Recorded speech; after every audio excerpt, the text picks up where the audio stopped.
जो पढ़ने वाले हैं उसका पैटर्न का नाम है, जैसे कि आपको दिखाई दे रहा है यहाँ पे, मिताइदेस, मिताइदा। ठीक है, अब इसको मैं पहले इसका मतलब समझा देता हूं आप लोगों को कि क्या है इसका मतलब। जैसे कि मैंने यहाँ पे लिख रखा है हिंदी में पहले से कि के जैसा या की तरह या उसकी तरह। ध्यान रखना कि मैं हमेशा यही कहता हूं आप लोगों से कि कभी भी उस पैटर्न का अगर आप एग्जाम्पल बना रहे हैं या वो पैटर्न आपको समझने में कठिनाई हो रही है या मुश्किल है, डिफिकल्ट लग रहा है, तो उसके लिए सबसे अच्छा क्या करना है, मैंने आपको पहले भी बताया है, मिताइदा जो है ना उसको एक वोकैबुलरी के थीम में हम याद करेंगे। ये समझो कि ये मिताइदा एक पैटर्न नहीं है और एक इसका कोई मतलब है और ये एक वोकैब है, इसको हम वोकैब की तरह याद करते हैं। अब तो जैसे पहला है के जैसा या की तरह और उसकी तरह। ठीक है, मैंने कुछ नीचे और भी चीज लिख रखी है। क्या कह रहे हैं यहाँ पे, जब हम कभी न्यूज देख रहे हो या कहीं पढ़ रहे हो कि शायद ऐसा होगा या ऐसा लग रहा है या ऐसा होगा ही, तब भी हम मिताई का यूज करते हैं या करेंगे। मतलब एक हम सोच रहे हैं, ठीक है ना, कि एक न्यूज देख रहे हैं, हमने कोई न्यूज देखी और कहीं पढ़ रहे हो कि शायद ऐसा होगा या ऐसा हुआ था या ऐसा लग रहा है या ऐसा ही होगा ही, तब भी हम या ऐसा होगा ही होगा, तब भी हम मिताइदा का यूज करते हैं। अब इसका मैंने यहां पे एक एग्जांपल लिख रखा है, दो एग्जांपल है, हम पहले एक एक करके देखते हैं। सबसे पहला एग्जांपल है, उनके बोलने का तरीका एक महिला की तरह है। मान लो यहां पे रमेश होता तो रमेश जी के बोलने का तरीका एक महिला की तरह है, होते हैं ना, या फिर एक पुरुष है वो बोलता है कि जब भी वो बोलता है तो ऐसा लगता है कोई लड़की बोल रही है। फॉर एग्जांपल, इसको माइंड मत करना, एक एग्जांपल है बस, ठीक है। तो खारेनो हनस कातावा ओन्ना मिताइदेस, खारेनो हनस कातावा जोसेई मिताइदेस या ओन्ना मिताइदेस। ओके, तो खारेनो हनस कातावा ओन्ना मिताइदेस। ध्यान रखना, जो हम प्रोनाउंसिएशन भी हमारा जापानीज का होता है ना, हम इंडियंस का इतना अच्छा प्रोनाउंसिएशन हम बना सकते हैं। क्यों बना सकते हैं? क्योंकि हम आ ई यू ए ओ जो भी हम बचपन से हिंदी पढ़ के आते हैं या हमने हिंदी पढ़ रखी है, और सारी चीजें जापानीज में वैसी की वैसी ही हैं। वहां भी आ ई उ ए ओ होता है और हमने भी वही चीज पढ़ी रखी है। तो इसलिए हम लोगों को, इंडियंस को खासकर, अदर कंट्री के मैं कंपेयर करूं तो इंडियन के लिए जापानीज में बोलना बहुत आसान हो जाता है अगर वो उसको उसका वर्ड मीनिंग अगर पता हो तो, और अच्छा है उसका वर्ड।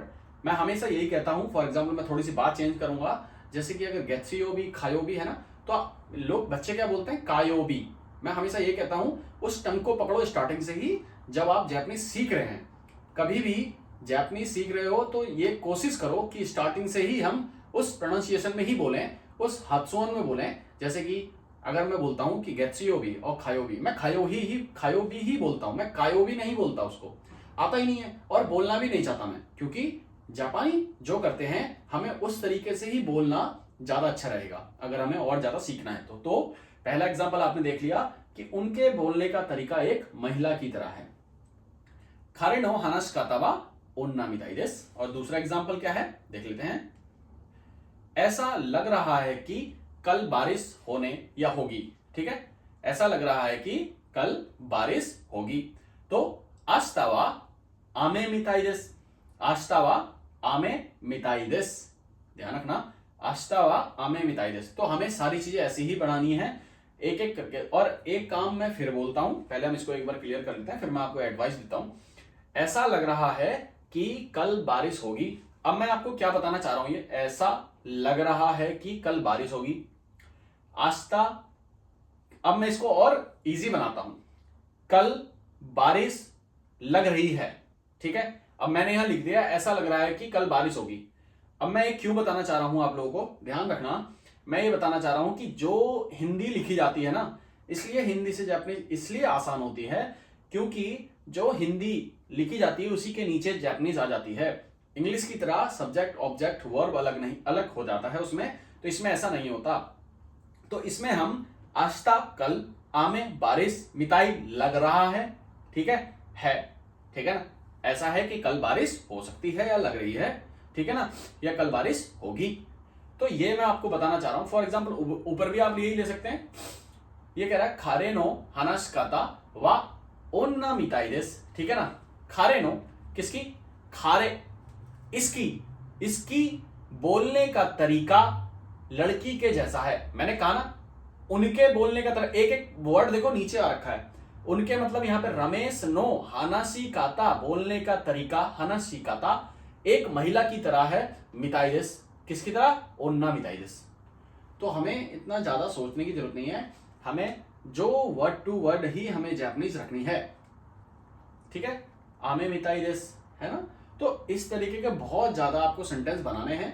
एक या दो सेंटेंस के बाद मुझे कॉल मत करना कि सर मैं ऐसा करती हूँ वैसा करती हूँ, कि मैं कम से कम एक पैटर्न्स का मैं 10 से 12-15 सेंटेंस बनाती हूँ, तभी मुझे याद नहीं होते हुए, ठीक है। मेरे सामने या मेरे पास ऐसे फ़ोन करके आना भी मत। अगर मैंने पहले जापानीज़ पढ़ाई है, और जापानीज़ अगर पढ़ाई है तो बहुत अच्छे से पढ़ाई है। ये नहीं कि पैसा ले लिया और छोड़ दिया, खाली मेहनत बेकार नहीं, सामने वाला मेरी गारंटी रहती है अगर मैंने पढ़ाया है उसे कि ये जापानीज़ में एक्सपर्ट बन के रहेगा। तो इसी तरीके से मैं वैसे भी पढ़ाता हूँ।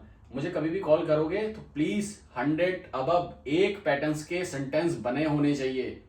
ये नहीं कि खाली सर मेरे को नहीं आता, मैं या 15, 10, 12 या 2-3, मेरे को ऐसा बोल रहे हैं लोग, सर मैंने 2 या 3 पैटर्न्स सेंटेंस बनाता हूँ या बनाती हूँ, एंड देन सर मेरी ना स्पीकिंग अच्छी नहीं हो पा रही है, मुझे समझ में नहीं आ रहा, मैं भूल जाता हूँ। तो कैसे याद आएगा?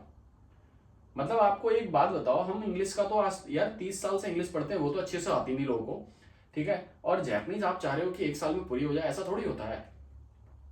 जापानीज सीखो, JLPT नहीं, मैं अभी फिर बोल रहा हूँ, जापानीज आने वाले टाइम पे JLPT अभी दिख रहा है, मगर जिसकी स्पीकिंग अच्छी है, जिसकी रीडिंग अच्छी है, जिसको बोलना लिखना पढ़ना जापानीज में बहुत अच्छा आता है ना, उसके लिए कभी भी सारे दरवाजे खुले होते हैं।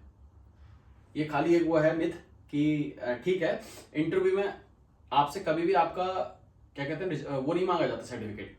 क्या मांगा जाता है कि आप क्या बोल सकते हो, क्या उसको एक्सप्लेन कर रहे हो, कैसे कर रहे हो। ओके, सो दाइजी ना मोनो वा निहोंगो ओ बेंक्यो शिनाई तो इकेनाई देसु ने। だから資格はどうでもいい。資格はもちろん会社に入るための一応なんというかなものなんだけど、でもそれよりは大事なものとしては日本語を勉強しないといけないですね。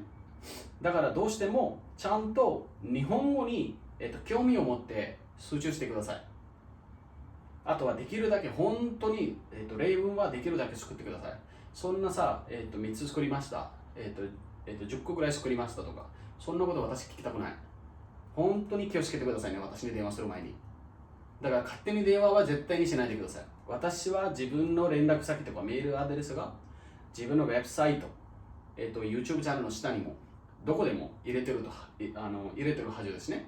だからそこから私に連絡したいときにはちゃんと自分で、先生こういうふうに私が勉強してるんですけども、でもまだまだゲットするところがもっともっとありますので、ちょっとアドバイスどうですかみたいな、そこの相談は私はできます。でも何もしないで私に連絡したらもう本当に怒られるよ。怒られますからね。気をつけてください。ओके, तो आज एक पैटर्न मुझे ये सिखाना था जो मैंने आपको सिखा दिया है। अभी बहुत सारे पैटर्न्स आने वाले हैं। प्लीज़ देखो, अगर मैं आपसे एक ही रिक्वेस्ट करूंगा, प्लीज़ लाइक करो, शेयर करो और अपने ग्रुप्स में भेजो, अपने लोगों को भेजो, ठीक है, फ्रेंड्स को भेजो, जिनको ज़रूरत है इस वीडियो की उनको भेजो। अब मैं खाली ये इतना बड़ा टीवी लेके जब मैं आपको पढ़ा सकता हूँ रेडी लेके, तो फिर यार आप लोग भी कुछ कर सकते हो। अभी मैं चाहूँगा कि मैं और बहुत सारी चीज़ें लेके आऊँ। बहुत सारी चीज़ें ऐसी हैं कि मैं जो आपको पढ़ा सकता हूँ, बता सकता हूँ, एक्सपर्ट बना सकता हूँ। तो ध्यान रखें और यार शेयर करो, लाइक करो। और हाँ, लास्ट वाली चीज़, अगर किसी को ई बुक डाउनलोड करनी है तो वो मेरी वेबसाइट से या लिंक कहीं भी आपको किसी भी वीडियो के डिस्क्रिप्शन में मिल जाएगा, वहाँ से आप इसको डाउनलोड कर सकते हो, बाय कर सकते हो। ओके, चलो बाय बाय।